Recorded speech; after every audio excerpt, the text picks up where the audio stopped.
Next is application of Bose-Einstein statics to Planck's law for the study of energy distribution of black body radiation. Black body radiation के spectra को तो हमने study कर लिया था। अब हम क्या करेंगे, ब्लैक बॉडी रेडिएशन का एनर्जी डिस्ट्रीब्यूशन को स्टडी करेंगे बोस-आइंस्टाइन स्टैटिक्स की हेल्प से।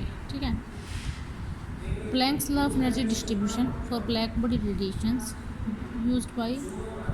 Using by Bose Einstein statistics. तो फोटॉन्स की कुछ प्रॉपर्टीज़ है जो हमने ऊपर भी देखी थी, एक बार दोबारा देख लेते हैं कि जो फोटॉन्स का रेस्ट मास होता है वो हमेशा 0 होता है, लेकिन बोसॉन्स के केस में नहीं होता है। और फोटोन की जो एनर्जी होती है वो एच में होती है, मोमेंटम एच में बाई सी होता है। फोटोन्स इंडिस्टिंग्विशेबल पार्टिकल होते हैं, spin angular momentum of photons क्या होते हैं, इंटीग्रल मल्टीपल होता है h/2 का। एक और जो प्रॉपर्टी है फोटोन्स की वो ये है कि जो नंबर ऑफ फोटोन्स हैं किसी भी एनक्लोजर के अंदर वो कभी अब्जॉर्ब और एमिटेड होते रहते हैं वॉल्स ऑफ एनक्लोजर में। इट मीन्स जो समीशन ऑफ एन आई इसमें है वो कांस्टेंट नहीं होगा। It means summation p n i is not equals to 0। ठीक है, तो जो टोटल एनर्जी देखें अगर हम सिस्टम की वो क्या होगी, इसमें कांस्टेंट रहेगी। तो बोस-आइंस्टाइन का डिस्ट्रीब्यूशन लॉ लगाएं अगर हम फोटॉन्स हैविंग मेन एनर्जी जिसकी एनर्जी यू हो, तो जैसा कि हमने पहले निकाला हुआ है Bose Einstein energy distribution G U D you E raise power alpha E raise power you by के टी माइनस 1। ठीक है, तो G U is the number of energy levels corresponding to mean energy state of the system. तो यहाँ पे जो G U है, G U is the number of energy level corresponding to the mean energy state U. ठीक है, अब number of particles जो constant नहीं है, इसका मतलब summation of D N I derivative of N I 0 नहीं हुआ, इज़ नॉट इक्वल्स टू 0। तो जो 3.13 इक्वेशन थी ये equations, and we also have taken alpha d n is equal to 0 जो हमने लिया है बोस-आइंस्टाइन डिस्ट्रीब्यूशन में। इट मीन्स अल्फा को 0 होना पड़ेगा। ठीक है, तो बोस-आइंस्टाइन डिस्ट्रीब्यूशन की अब becomes n u d is equal to g U D you E raise power you by के टी माइनस 1। तो अल्फ़ा को हमने क्या किया, अल्फ़ा को हमने 0 पुट कर दिया। तो अब अपने पास जो एनर्जी का डिस्ट्रीब्यूशन आ गया है फोटोन्स के लिए वो ये आ गया। ठीक है, अब एनर्जी एच में, फोटोन्स की एनर्जी एच में होती है, तो यू की जगह अगर हम एच में पुट करते हैं तो d u is equal to h d में हो जाएगा।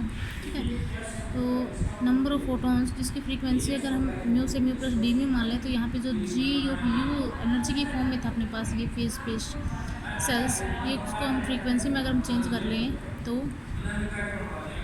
हम फ्रीक्वेंसी की रेंज मान लेते हैं म्यू से D, mu plus D mu, तो N mu D mu is equal to G mu D mu by E raise power H mu by के टी माइनस 1।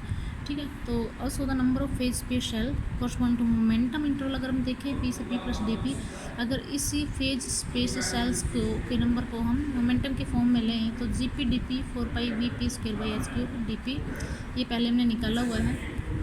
तो ड्यू टू लेफ्ट हैंडेड और right handed polarisation है photons की, तो उसके लिए अगर हम देखें, हम एक सिस्टम को 2 सब सिस्टम में डिवाइड कर लेते हैं। इसका मतलब जो टोटल वॉल्यूम होगा वो अपने पास पोजीशन और मोमेंटम स्पेस में वो क्या हो जाएगा, टोटल अपने पास 2 टाइम्स हो जाएगा 2 therefore G P D P 8 pi V P square by H cube D P. ठीक है, तो जो मोमेंटम है P इज इक्वल टू, उसको हम एच म्यू बाई सी लिख सकते हैं फोटोन का मोमेंटम।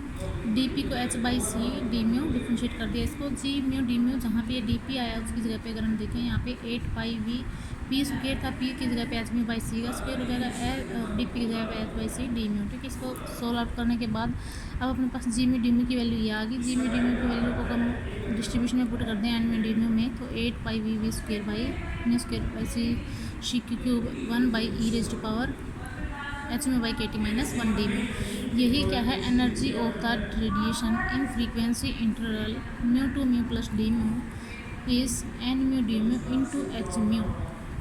ये तो अपने पास नंबर ऑफ पार्टिकल्स आए हैं, नंबर ऑफ फोटॉन्स आए हैं जिसके जो कि म्यू से mu plus D mu frequency range में अप्लाई करते हैं। अगर हम एनर्जी रेंज देखें अपने पास, तो इतने पार्टिकल्स की एनर्जी कितनी हो जाएगी, एच म्यू से एक फोटोन की एनर्जी एच म्यू है, तो इतने की कितनी हो जाएगी एन म्यू डी म्यू की, इसको मल्टीप्लाई कर देंगे एच म्यू से। H mu is energy of each photon, तो एनर्जी डेंसिटी अगर हम देखें E mu D mu, energy density या amount of energy per unit volume, ये अपने पास हो जाएगी म्यू वॉल्यूम से वॉल्यूम को इधर ले आए।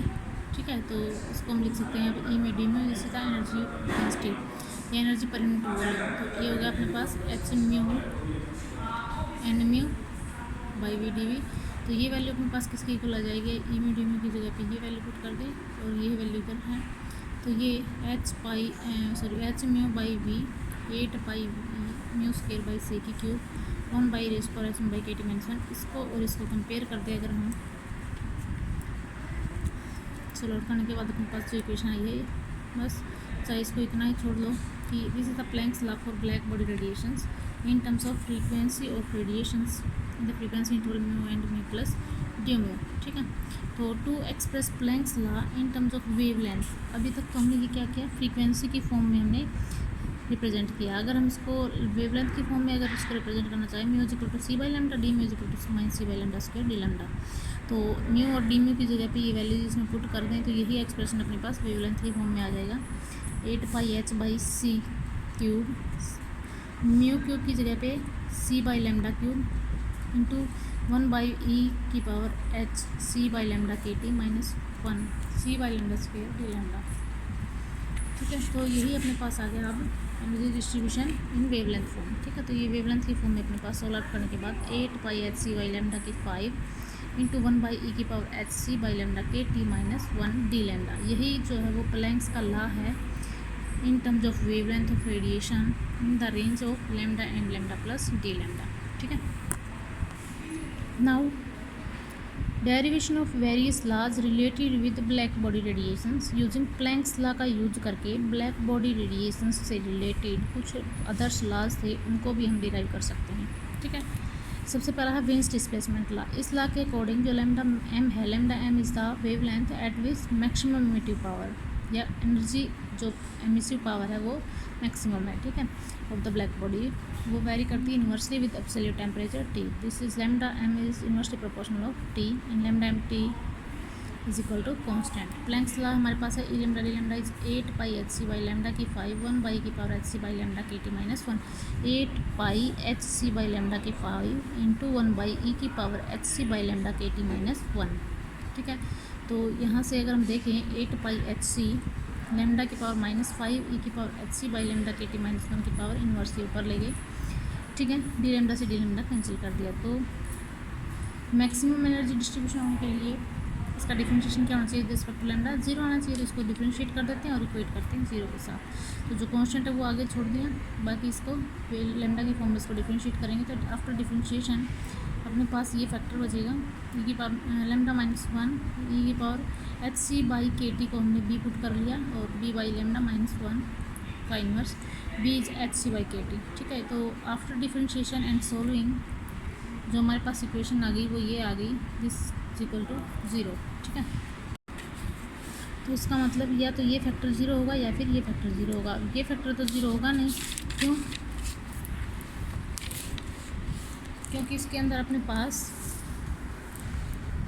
ये सभी क्या है, ये तो कांस्टेंट है एच सी बाई लेमडा के T, lambda is non zero, तो सब चीज़ें नॉन ज़ीरो हैं तो ये फैक्टर तो अपना 0 होगा नहीं, ये फैक्टर 0 हो सकता है। इसके लिए अपने पास तो कंडीशन आएगी बी बाई लेमडा इज 4.965। सारे कॉन्स्टेंट्स की वैल्यू पुट करने के बाद अपने पास बी बाई लेमडा इतना आ गया, तो बी की जगह पे एच सी बाई के टी पुट कर देते हैं और 1 by lambda as it is 4.965। ठीक है, तो लेमडा के टी की वैल्यू अपने पास ये आ गई, this is constant value 0.292 CMS की। ठीक है, जो लेमडा है वो लेमडा है maximum emissive energy at this wavelength and lambda m t is constant. यही है जो वो displacement law for black body radiations. ठीक है, एक दूसरा लॉ भी है, वो है स्टीफन्स लॉ। अब अगर हम स्टीफन्स लॉ की बात करें तो स्टीफन्स लॉ क्या कहता है कि amount of energy of radiations जो एमिट होती है for perfectly black body radiation पर यूनिट एरिया पर सेकेंड। ध्यान रखिए, जो यहाँ पे एनर्जी एमिटेड ली है वो पर यूनिट एरिया पर सेकंड की बात कर रहे हैं। अगर हम ये एनर्जी देखें तो ये हमेशा अपने पास किसके प्रोपोर्शनल आती है, 4th power of absolute temperature के डायरेक्टली वेरी करती है। ठीक है, जो यहाँ पे ई है वो क्या है, energy emitted per unit area per second. ठीक है, तो sigma Stefan's constant e is equal to sigma t की 4। अब प्लैंक्स लॉ क्या कहता है कि जो एनर्जी डिस्ट्रीब्यूशन है इन फ्रीक्वेंसी रेंज में डी में is 8 pi H by C cube mu cube 1 by की पावर एच बाई के टी माइनस 1 डी में।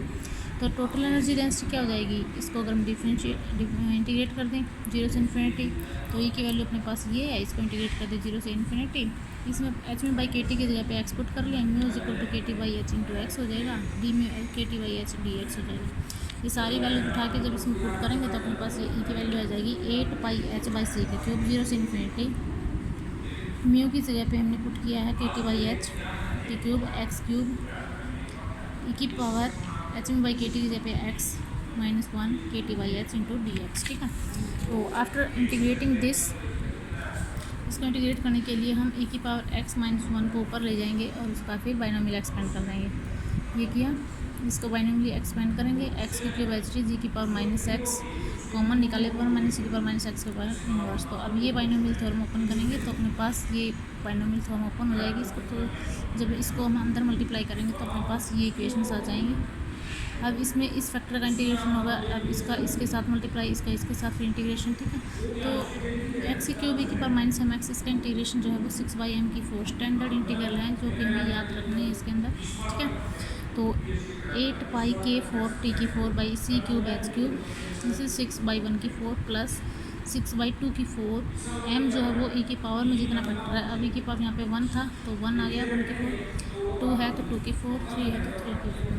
ठीक है, तो आफ्टर सॉल्विंग दिस जो एनर्जी आ गई वो this constant factor into t की पावर 4। इट मीन्स एनर्जी जो एमिट हो रही है पर int area per second, this directly vary कर रही है 4th power of absolute temperature की। ठीक है, तो this is the Stephen's law. और इसमें जो सिग्मा हम यूज़ कर रहे हैं, ये जो कॉन्स्टेंट फैक्टर है इसकी वैल्यू तो हम सिग्मा से रिप्रेजेंट कर रहे हैं, इसकी जो वैल्यू होगी वो 5.67 × 10⁻⁸ वाट/m²/K की 4।